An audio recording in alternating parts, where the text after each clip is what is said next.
All right, let me say something right out of the gate. Our culture loves to throw around this phrase, toxic masculinity. But have you noticed that nobody says toxic femininity? Nobody talks about toxic children. There's no such thing as toxic accountants or toxic plumbers or toxic bankers. The only thing that gets labeled toxic is masculinity and biohazardous waste. So, masculinity gets this title that was previously reserved for toxic chemicals. And I want to be very clear. I know what people are referring to when they use the term, and it is a problem.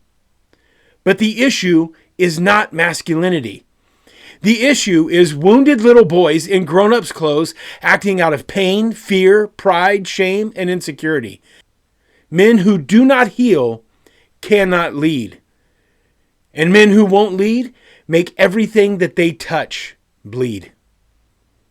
The world without strong men becomes a world without safe homes, without safe streets, and without safe children. So, let's get into it.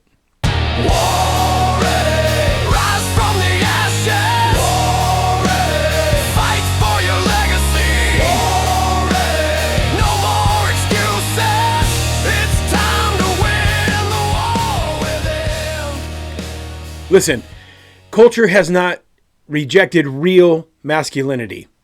What culture has reacted to is unhealed boys wearing grown-ups' clothes masquerading as men. Because masculinity isn't really the problem. The problem is a lack of healing, a lack of discipleship, a lack of fatherhood, and a lack of identity. Psychology has a simple line, and you've probably heard this. Hurt people hurt people. Hurt people hurt people. But there's a more specific truth. Hurt men destroy entire households. Because trauma in a man does not stay contained inside of the man. It spills outward onto everything that he touches.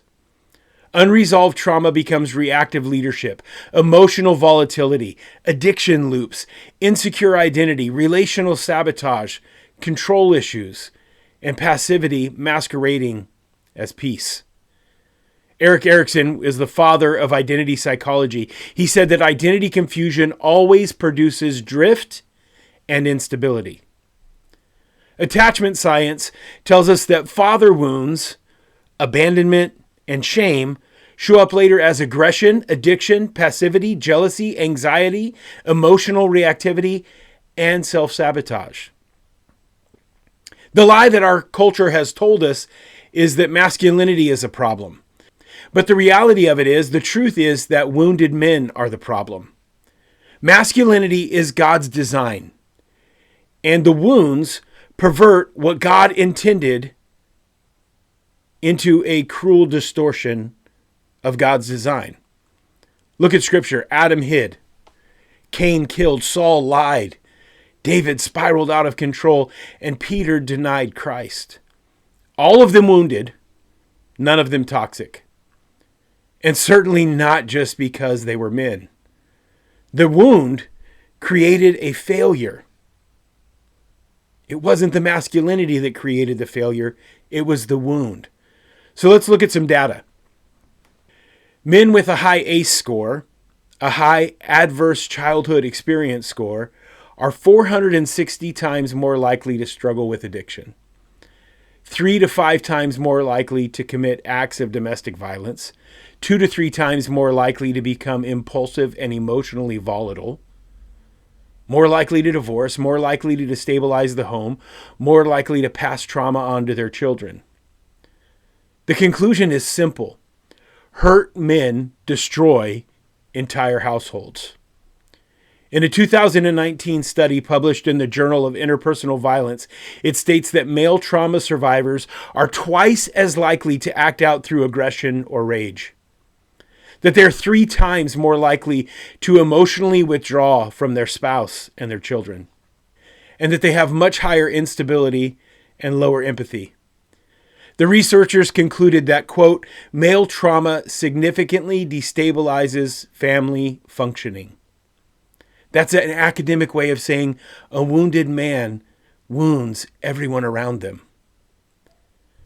The Department of Justice and the American Psychological Association research states that 70% of inmates grew up without fathers. Boys without healthy male leadership in the home are 3 to 5 times more likely to engage in crime, twice as likely to drop out, and 4 times more likely to develop behavioral disorders. And that they are significantly more likely to repeat the generational trauma. The National Fatherhood Initiative said, quote, the emotional instability of men predicts the emotional instability of families. The American Psychological Association and the National Institute of Mental Health studies show that women internalize pain while men externalize pain through anger, risk-taking, withdrawal, addiction, aggression.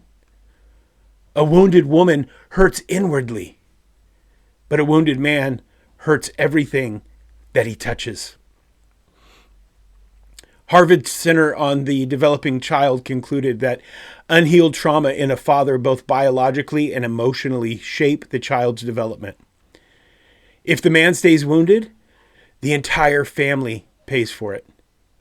What does the Bible say? Well, Proverbs 4:23 tells us to guard your heart with all diligence, for from it flows the springs of life. Guard your heart. God didn't say to avoid masculinity. He said you have to protect your inner world.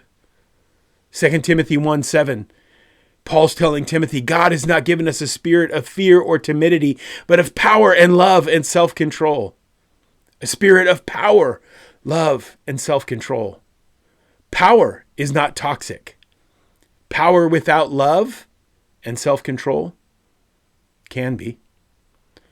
Psalms 147:3 says, he heals the brokenhearted and binds up their wounds.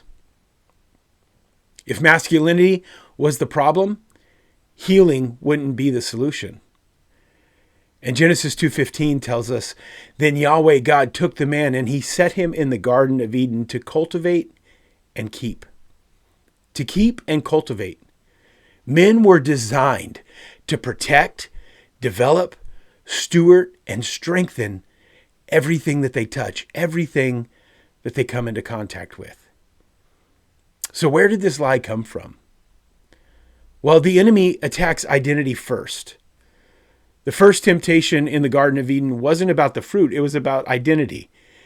The enemy, the devil, was attacking God's identity. Did God really say that? Did God really tell you that? When Satan tempted Christ, he attacks his identity, or he questions his identity at least. If you really are the Son of God. Today, for men, that sounds like you're toxic because you're a man.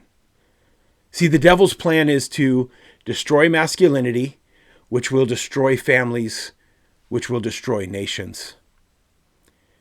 The reality of it is that fatherlessness has created a wounded generation. Whether we're talking about physically or just emotionally absent fathers, fatherless boys struggle with identity. Fatherless boys fear responsibility. They resent authority. They fight other men. They avoid risk. And then they repeat the cycles.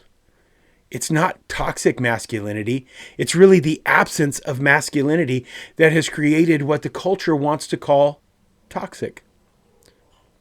Another problem is that the church has softened men.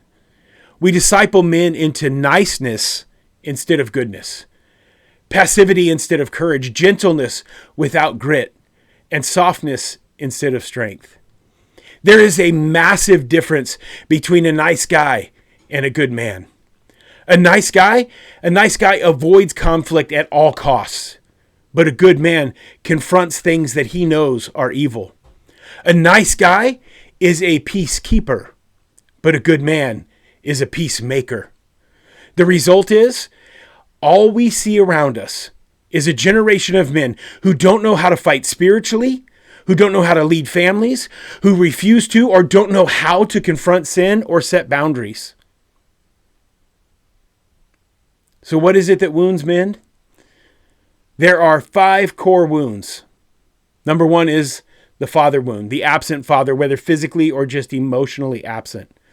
The abusive father, the passive father, the one who just sits by and let life go on around him. A boy unled grows into a man who is insecure, desperately craving approval and competing with every man that he sees. Psychology backs this up. A father's absence predicts aggression and identity instability. A father's presence stabilizes the identity of young men. The father wound creates a competitive insecurity. Look at Saul. Saul is not evil. He's just empty. He's not toxic. He's just insecure. The fear of man ruled Saul because he never knew the love of a father. Then the second wound is identity wounds, shame, rejection, and failure. These lead to identity confusion, which leads to a man becoming super reactive and unstable. Psychology backs this up. Identity diffusion produces anxiety and impulsivity. Shame fuels withdrawal and aggression. Rejection creates emotional volatility. For a biblical view of this, let's look at Peter. Before the day of Pentecost, he was unrooted, he was reactive, and he was unpredictable. You never knew what Peter was going to do, whether it be cuss somebody out or cut off somebody's ear. Identity wounds turn men into emotional roller coasters. Then there's the sexual wounds, pornography, abuse, secrecy, dual lives. Nothing destroys a man's confidence faster than sexual shame. Psychology tells us that strange flesh, whether through video or physical relationships, produces secrecy and a diminished self-worth. Sexual shame fragments a man's identity, and sexual trauma creates hidden shame loops. Biblical proof, just look at David with Bathsheba. This wasn't just lust. David was where he wasn't supposed to be. He compromised, and then he collapsed. The sexual wounds form long before the man actually falls. The fourth type of wound is leadership wounds. Men raised to avoid risk, never taught responsibility. Boys that are overmothered and underfathered. These become passive, compliant, fearful, or controlling men. Psychology tells us that overprotective parenting creates low autonomy. The boys have no view of who they really are. That passive environments create responsibility avoidance. That learned helplessness forms when men are never forced into a position of leadership. Just look at Adam. His masculinity didn't break when he sinned. It broke when he fell silent. Leadership wounds create men who are present but refuse to lead. Adam stood there while Eve was deceived by the snake and took of the fruit. Saying nothing, being nothing. Then there's the performance wound. Men who are taught that your worth is equivalent to your productivity. This leads to burnout, isolation, and emotional shutdown. Psychology tells us that performance-based identity leads to collapse. Being a workaholic, just like any other substance, creates numbness. Achievement-driven self-worth produces depression. Look at Elijah in 1 Kings chapter 19. After his biggest win, he collapses under a tree. Not because he's weak, but because he believed the lie that he was only as valuable as his performance. What masculinity actually is ordered strength. Strength guided by character. Power within the guardrails of purpose. It's not dominance, it's direction. Masculinity really is protective energy. A man defends, he provides, he confronts danger, and he carries weight. But he doesn't allow the weight that was designed for him to crush other people. Masculinity is emotional stewardship. It's not suppression or explosion. It's ownership of emotion. It's ownership of action. And it's owning the responsibility that was designed for you. Masculinity is sacrificial leadership. The only perfect man that's ever walked the earth had a strength that was so deep that it caused him to bleed, even die, to save, not to harm. Leadership means it cost me something, not you. So how do we heal wounded masculinity? The first thing we have to do is we have to name the wound. You cannot defeat what you will not define. Which one of these wounds or which combination of these wounds is holding you back? Then you have to drag that thing into the light. You have to drag that wound into the light, because isolation breeds distortion. Just like Elijah under the broom tree, I'm the only one left. All of the prophets are gone. Because he was isolated, he didn't realize that there were hundreds of other prophets that were still fighting for the purposes of God. Isolation breeds distortion, but accountability breeds liberation. We have to submit to transformation, not just behavior modification, identity reformation. Romans 12:2, it's on my hat. It says to be renewed in the spirit of your mind.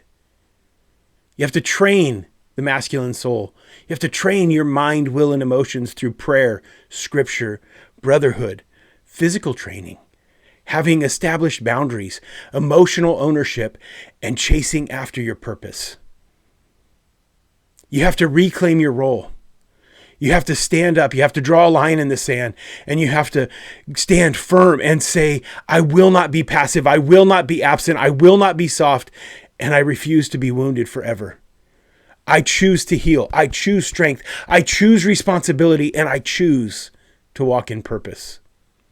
Masculinity is not toxic. Sin is toxic. Trauma is toxic. Passivity, absolutely toxic. Shame is toxic. A wounded man without pursuit of healing is toxic. But a man who submits his wounds to God becomes unstoppable. Listen, your wife doesn't need a perfect man. She needs a healed man. Your children, they don't need a Superman. They need a present man. Your church needs a rooted man. And the world needs some dangerous men that are dangerous to darkness, dangerous to apathy, and dangerous to generational bondage. Become the healed, holy, masculine man that God designed you to be, and become war ready. Be different.